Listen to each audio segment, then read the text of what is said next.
warahmatullahi wabarakatuh. Halo semuanya, pada kesempatan kali ini saya akan menjelaskan mengenai manajemen pendidikan luar sekolah, pendidikan non formal, dan pendidikan anak usia dini. Nah, materi ini sangat penting karena manajemen yang baik menjadi kunci keberhasilan melaksanakan pendidikan. Baik, kita akan membahas yang pertama itu adalah pengertian manajemen pendidikan luar sekolah. Jadi, pendidikan luar sekolah atau PLS itu adalah jalur pendidikan di luar pendidikan formal yang dapat dilaksanakan secara terstruktur dan juga berjenjang. Nah, PLS ini bertujuan untuk memberikan layanan pendidikan kepada masyarakat yang membutuhkan keterampilan, pengetahuan, dan juga pengembangan diri, namun tidak melalui sistem persekolahan yang formal. Jadi contoh dari PLS ini meliputi yang pertama itu adalah program keaksaran, yang kedua yaitu adalah pelatihan keterampilan kerja, yang ketiga PKBM dan pusat kegiatan belajar masyarakat, yang terakhir adalah kegiatan kursus dan pelatihan. Jadi manajemen PLS ini menekankan kepada fleksibilitas, kebutuhan masyarakat, serta pemberdayaan peserta didik agar mampu meningkatkan kualitas hidupnya. Yang kedua yaitu adalah pengertian pendidikan non formal. Jadi, pendidikan non formal itu adalah jalur pendidikan yang di luar pendidikan formal yang diselenggarakan secara terstruktur. Nah, pendidikan non formal biasanya itu bertujuan untuk memenuhi kebutuhan belajar tambahan masyarakat di berbagai usia. Nah, contoh antara lain pendidikan non formal itu yang pertama adalah pendidikan kesetaraan, yaitu adalah paket A, B, C. Terus lalu ada kursus dan juga pelatihan, terus ada pendidikan kecakapan hidup, terus ada taman bacaan masyarakat, dan yang terakhir lembaga pelatihan kerja. Nah, walaupun berada di luar sekolah, pendidikan non formal diatur oleh pemerintah dan memiliki standar tertentu. Manajemen di dalamnya mencakup perencanaan program, pengorganisasian, pelaksanaan, hingga evaluasi untuk memastikan tujuan pendidikan tercapai. Yang ketiga itu adalah pengertian pendidikan anak usia dini atau PAUD. Jadi, PAUD itu adalah pendidikan yang ditujukan untuk anak sejak lahir hingga usia 6 tahun.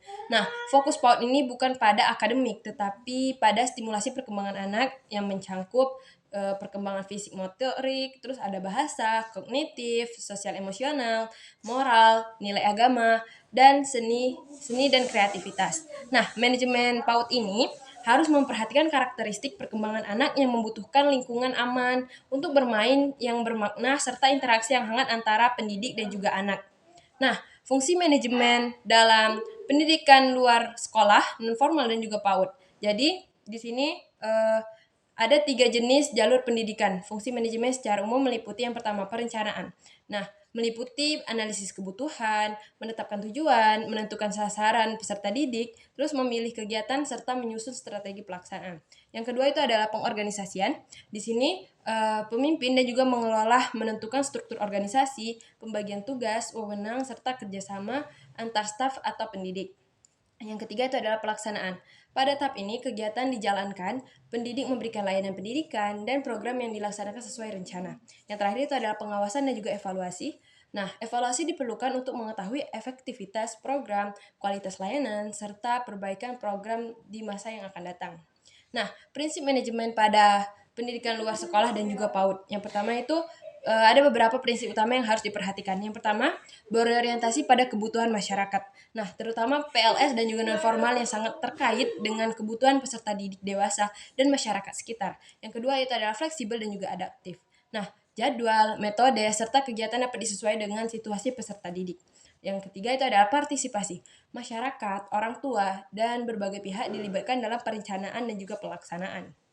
Yang keempat itu adalah berpusat pada peserta didik. Nah, pada PAUD, prinsipnya itu berfokus pada kebutuhan perkembangan anak melalui metode bermain sambil belajar. Yang kelima itu adalah akuntabilitas. Itu semua kegiatan dapat dipertanggungjawabkan baik secara administratif maupun hasil pembelajaran. Nah, apa sih tantangan manajemen PLS, non formal dan juga PAUD? Jadi ada beberapa tantangan yang harus dihadapi antara lain yang pertama, keterbatasan sarana dan prasarana. Yang kedua, minimnya tenaga pendidik yang kompeten. Yang ketiga, pendanaan yang tidak stabil. Yang keempat, rendahnya partisipasi dari masyarakat. Yang kelima, kurangnya pemahaman tentang pentingnya pendidikan non formal. Nah, tantangan ini membutuhkan kolaborasi antara pemerintah, masyarakat, dan lembaga pengelola pendidikan untuk menciptakan layanan yang berkualitas. Nah, demikian penjelasan mengenai manajemen pendidikan luar sekolah, pendidikan non formal, dan pendidikan anak usia dini. Ketiga jalur pendidikan ini memiliki peran penting dalam meningkatkan kualitas sumber daya manusia di Indonesia ini.